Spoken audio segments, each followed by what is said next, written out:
আনুষ্ঠানিকভাবে আত্মপ্রকাশ করল কল্যাণ ট্রাস্ট পরিষদ বাংলাদেশ। বুধবার 1 অক্টোবর 2025 রাজধানীর যাত্রাবাড়ি কাজলা হামিদ কমিটি সেন্টারে এক বর্ণাঢ্য আলোচনা ও দোয়া মাহফিলের আয়োজন করা হয়। সংগঠনে উপস্থিত ছিলেন দেশের শীর্ষস্থানীয় আলেম উলামা ও চিন্তাবিদগণ।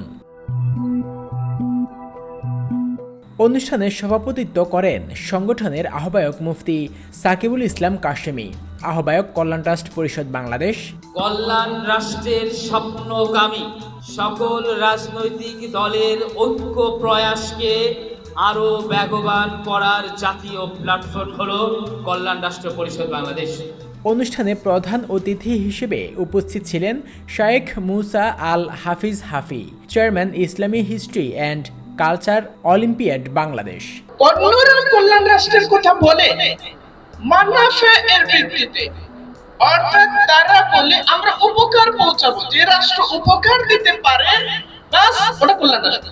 বিশেষ অতিথি হিসেবে উপস্থিত ছিলেন মুফতি রেজাউল করিম আবরার, কেন্দ্রীয় সাধারণ সম্পাদক, জাতীয় ওলামা মাশায়েখ আইম্মা পরিষদ। আমরা জাতীয়তাবাদের লেজুর হব না, ধর্মনিরপেক্ষ মতবাদের লেজুর হব না, কার্ল মার্কসের গোলাম হব না, তারপরে লেনিনের গোলাম হব না, মাও সেতুংয়ের গোলাম হব না, মিস্টার ফ্রয়েডের গোলাম হব না, ভারতের দালাল হব না, ভারতের গোলাম হব না, আমরা গোলাম হব কার? আমন্ত্রিত অতিথিবৃন্দ হাজী মোহাম্মদ ইব্রাহিম খলিল, কেন্দ্রীয় কর্ম পরিষদের সদস্য, ইসলামী যুব আন্দোলন বাংলাদেশ। মুফতি মাহফুজ মুসলে, সভাপতি, বাংলাদেশ খেলাফত আন্দোলন, যাত্রাবাড়ি থানা। খেলাফত আলা মিনহাজুন নবুওয়া যেটা ছিল, মাঝখান দিয়ে সেই খেলাফত আলা মিনহাজুন নবুওয়া ছিল না। হযরত ওমর বিন আব্দুল আজিজ রহমতুল্লাহ আলাই পর্যন্তই আলেমদের খেলাফা ব্যবস্থা পৃথিবীতে প্রতিষ্ঠিত ছিল।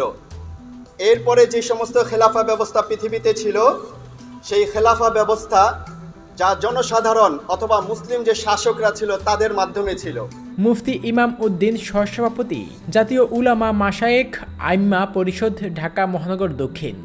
অত্যন্ত মোবারকবাদ জানাচ্ছি কল্যাণ রাষ্ট্র পরিষদ বাংলাদেশের যারা উদ্যোক্তা তাদেরকে। বড় চমৎকার একটি হিকমাপূর্ণ দাওয়াতি অঙ্গনে বর্তমান সময় উপযোগী অত্যন্ত হিকমাপূর্ণ একটি নাম নির্বাচন করেছেন আপনারা, কল্যাণ রাষ্ট্র। বড় চমৎকার আমার কাছে এটা মনে হয়েছে। মাওলানা হাবিবুর রহমান, সভাপতি, উলামা ওয়ার্ড, যাত্রাবাড়ি মধ্য থানা, বাংলাদেশ জামায়াতে ইসলামী। আমি বলছি মুফতি সাকিবুল ইসলাম কাসিমি সাহেব হুজুর যে প্ল্যাটফর্মটা তৈরি করেছেন, এটাকে আমাদের প্রত্যেকটা দল, প্রত্যেকটা মানুষকে, প্রত্যেকটা আলেমকে একত্রিত হয়ে এটাকে শক্তিশালী করতে হবে। এটা আমাদের করা উচিত। মুফতি হাসান সাহেব, সভাপতি, জমিয়তে উলামায়ে ইসলাম বাংলাদেশ, যাত্রাবাড়ি থানা। জাতির কল্যাণের উদ্দেশ্যে, মানবতার কল্যাণের উদ্দেশ্যে এই চমৎকার একটি প্ল্যাটফর্ম গঠন করার জন্য তিনি চেয়েছেন এবং আমাদেরকে নিয়ে আজকে বসেছেন। আমরা আমাদের পক্ষ থেকে, বিশেষ করে বাংলাদেশ জামায়াত ইসলামীর পক্ষ থেকে সব সময় আপনাদের সকলের সব সময় সকল প্রোগ্রামগুলোতে এবং সকল কাজে আমরা সার্বিকভাবে সহযোগিতা করার জন্য চেষ্টা করব ইনশাআল্লাহ। মাওলানা এহসান আহমদ খান, সভাপতি, বাংলাদেশ খেলাফত মজলিস, যাত্রাবাড়ি থানা।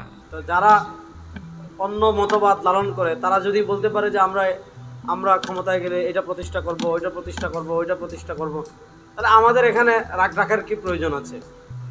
যাক, এখানে যেহেতু আমরা কল্যাণ রাষ্ট্র ব্যবহার করেছি, তো এটা শব্দ তো ব্যাপক, এজন্য আমরা কল্যাণ রাষ্ট্র মানে আমরা ইসলামের আলোকেই, ইসলামকে বাদ দিয়ে নয়, ইসলামকে মাইনাস করে নয়, আমরা ইসলামকে নিয়েই কল্যাণ রাষ্ট্র করব।